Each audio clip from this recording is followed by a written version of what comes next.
So, do you trade money for sex? I was doing that, and that is one of the most dangerous games you can do, especially in today's society, because you never know if you're gonna get sick. You never know if you're gonna meet somebody that's gonna try to put roots on you. You never know, because people out here acting crazy. And so, when was the last time you did that?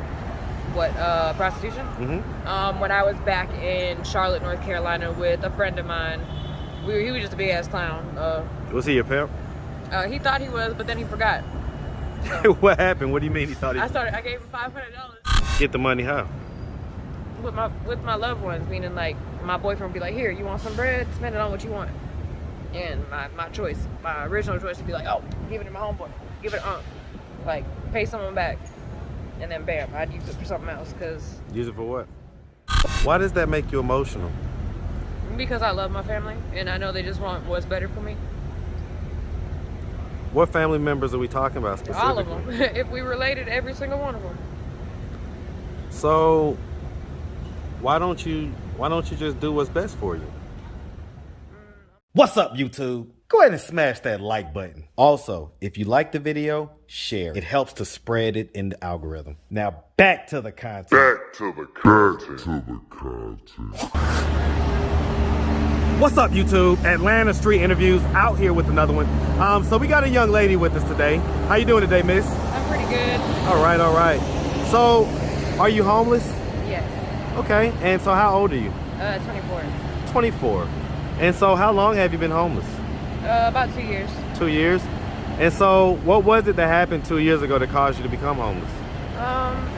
I lost contact with my mom, and I got kicked out of the homeless shelter in Columbia. Columbia, South Carolina? Yeah. Okay. Do you have any kids? No. No? Have you ever been married? No. No? Okay. So let's just start from the beginning. So where are you from?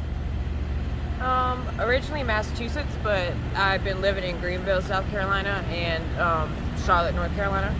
So I decided to find a new spot, and I came to Georgia. Okay, so you grew up where though? Massachusetts. Okay. Hey man, shout out that Massachusetts, man. All right, and so growing up in Massachusetts, did you have both your mom and your dad in the household? No, just my mom. Okay, where was your dad? Prison. Prison? Yeah. Okay. What age do you remember him being in prison from? Never met him. You never ever met him? No, he went to prison before I was adopted, so. Okay, so you say your mom, you're talking about your adopted mom? Yeah. Okay.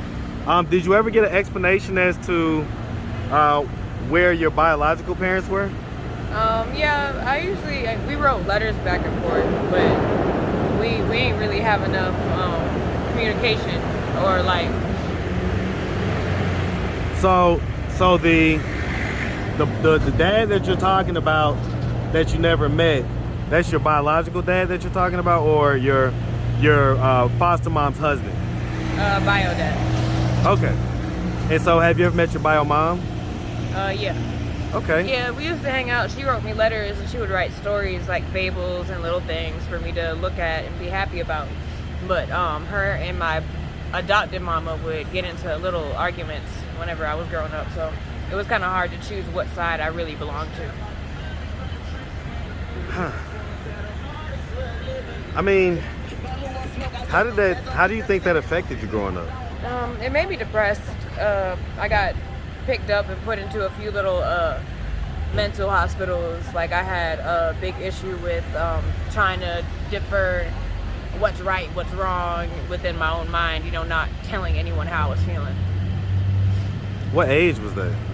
It started about 13, like whenever you slowly, start to feel like more of an adult, like when a woman has her first period and all that.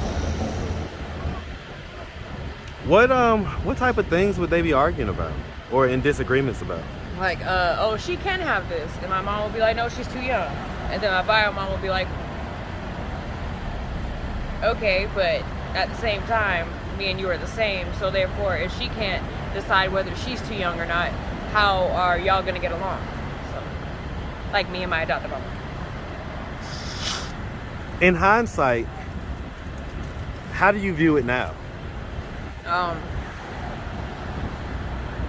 It was a lesson It took a while. Who do you feel was right? The woman that was my elder in general, because I really never. When my mom passed away, my biological, she ended up ODing, so I couldn't really talk to her, like get her side or point of view in person. What age was that? 2009. Oh, that was a long time ago. Oh yeah. All right. So, when did we get here to Atlanta? About 3 days ago. You just got here 3 days ago? Yeah. Why'd you come? I wanted to get a breath of fresh air and like be around people that coexist more, you know, with each other.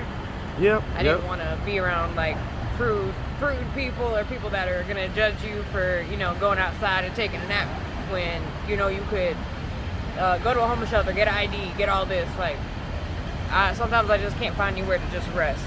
So it's hard outside.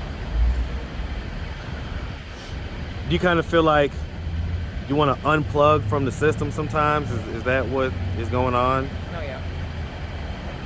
Because I mean, some people would ask, well, why not stay at a shelter, get an ID, get this, get that? Right. Why? And so, what's your answer? What's your response to that? Just give me time to like the people that actually care, because I never give up on like my IQ or my learning process. Like you're always young enough to learn something new or learn something old.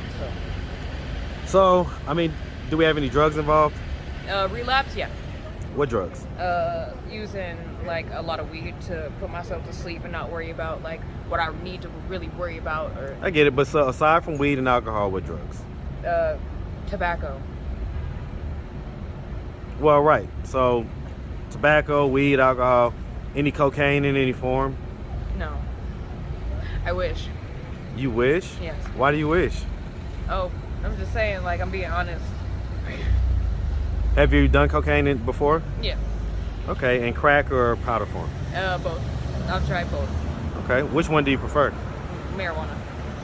So you don't like cocaine at all?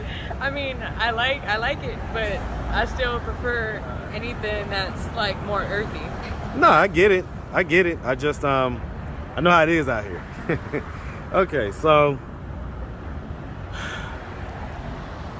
and I you know, marijuana is definitely addictive for sure, but it doesn't generally tend to be the type of drug that kind of causes you to spiral out of control and become like, you know, homeless and things like that. What do you think it is? Yeah. What up, boy? All right. Hey, my guy. What up, sis? I see you now. All right. What do you think it is that has caused you to kind of be in this place to where you really don't seem to care? The loss of some family, like caring because they see that I'm smart enough to go somewhere, but I'm not willing to make the steps or take the steps to get better when I'm like definitely one of the smartest people in my family. So. Why does that make you emotional? Because I love my family and I know they just want what's better for me. What family members are we talking about specifically? All of them. If we related, every single one of them. So why don't you just do what's best for you? I'm trying slowly but surely, but I'm trying to do it my own way. Like, I'm not trying to go to the government and be like, oh God, I've been abused and used by men my whole life. Has that happened? I've tried that before, but it's like I'm not being honest. So. No, well, what I mean is, has that stuff happened to you before? Yeah, I've like before foster care and stuff. Like, I've been like one of the kids that had to get saved by DSS and everything. So, who was doing that to you? Who knows? How old were you when this was happening? About like 3 to 4, because my daddy was put away in like prison, so he really couldn't stop nothing. And my mama was a junkie, so she'd be asleep, and then people come in the house and be like, "Oh, it's a trap house now, ha ha!" But I'd be sitting there like, "What do I do if I'm the only one awake?"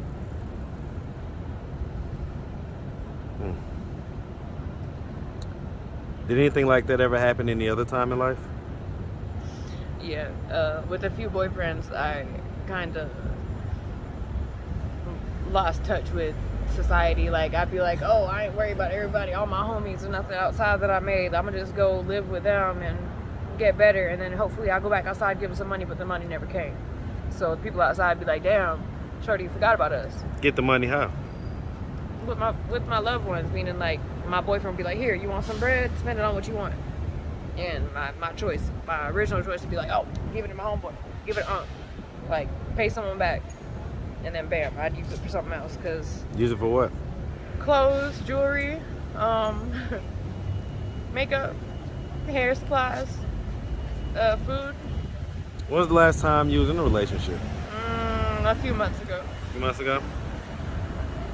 Yeah, I mean, you know, you're definitely a pretty young woman. And so, I mean, so, you know, do you trade money for sex? I was doing that, and that is one of the most dangerous games you can do, especially in today's society, because you never know if you're gonna get sick. You never know if you're gonna meet somebody that's gonna try to put roots on you. You never know, because people out here acting crazy. And so, when was the last time you did that? What, prostitution? Mm-hmm. When I was back in Charlotte, North Carolina with a friend of mine. He was just a big ass clown. Was he your pimp? He thought he was, but then he forgot. So. What happened? What do you mean he thought he was? I gave him $500 and he bought a bunch of crack. He almost bought a car. He forgot about me. And how much would be the like highest amount you would charge, and how much would be the lowest amount you would charge? $150 is the highest for my confidence and my build, and then you got like at your most desperate times, how much would you charge? Desperate, $200. So you charge more when you're desperate than when you're not desperate? Oh yeah, because all you gotta do is understand, just go to a different man or go to a different part of town, like, and wear protection and make sure you got your papers if you need them. Because some of these dudes are gonna be like, oh, let me see. Let me smell you first. Would they be trying to like do it raw? Yeah, and then they get punched in the face. Like, I'll start fighting them. I'll be like, who the fuck? But that's nasty. Like, my daddy taught me better, even if I'm gonna be out here. So what happened under the eye right here? Oh, somebody threw a piece of wood at me. She was twerking in the street, right? Mm-hmm. And I was being nice. I was like, dang, her butt fat. And then, like, that's all I said. And she was like, nah. She's like, fuck you, this your fault. She started twerking, and they were like, get the fuck out the street. And then she got mad at me and thought she'd take her anger out on me. Grabbed it and was like, foul, and it hit me, and it was like, kill. When did that happen? It happened a bit ago. It was when I was back in, I think that was Charlotte. Yeah. So, if your family were to happen to come across this video on YouTube, they see that you're out here in Atlanta, what do you think their thoughts and their reactions are gonna be? Do they know that you're out here? Yeah, they'd be like, damn, you brave. Since we're getting sick and the world's getting a little bit faulty, they're proud of me for making my own mistakes in my own journey. So. Do they want you to come back home? Yeah. How do you feel about that? I was like, damn, I'm gonna be a gypsy. I came outside, turned into a gypsy. Did you expect that? Yeah. My mom would probably like, okay, as long as you're safe. And I'd be like, all right. So, who is Gotti? who is guiding me? Mm-hmm. The Lord. No, I say who is Gotti?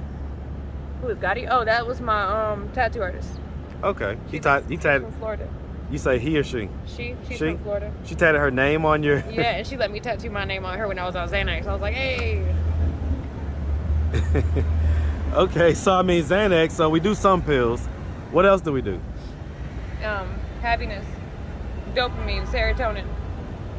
Right, but a lot of people lose the ability to self-produce that because they self-medicate with drugs that produce that, synthetically. So there's no other drugs that you do? So let me ask, has there been any mental health diagnosis or anything like that? Yeah, before I was diagnosed with schizoaffective, but they proved that to be wrong, and they were like bipolar mixed episodes 3. So my mood changes often. My daddy's the one with schizophrenia, so it runs in my genealogy pool. And you're talking about your bio dad? Yeah, like he's in prison with that, so it's pretty rough for him. And so you say that y'all have communicated?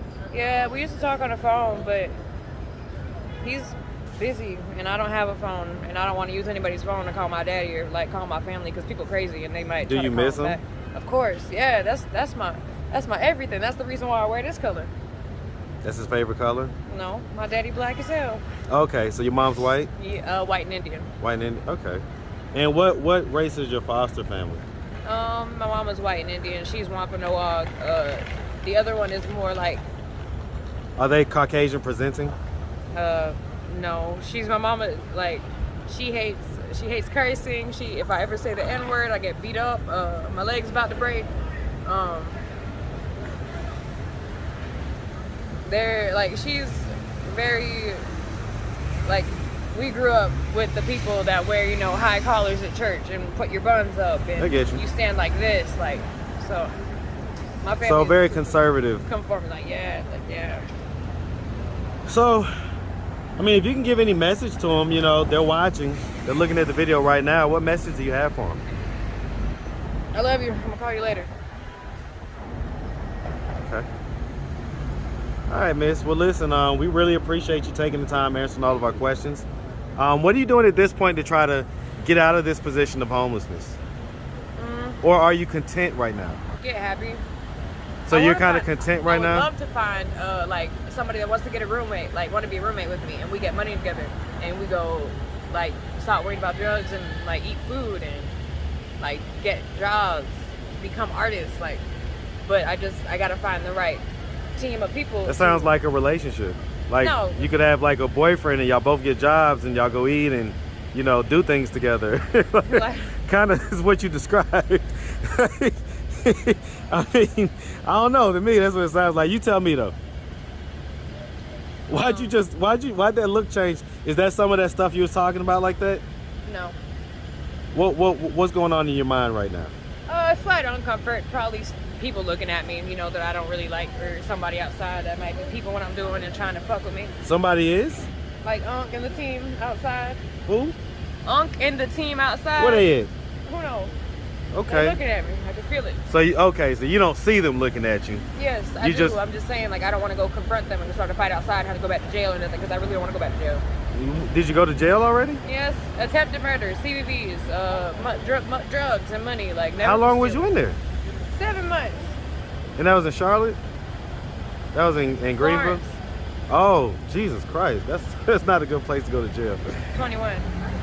Okay. All right, what up, boy? What's up with you? Hey, man, everything cooling, man. My guy. Hey, man, go get something to eat real quick.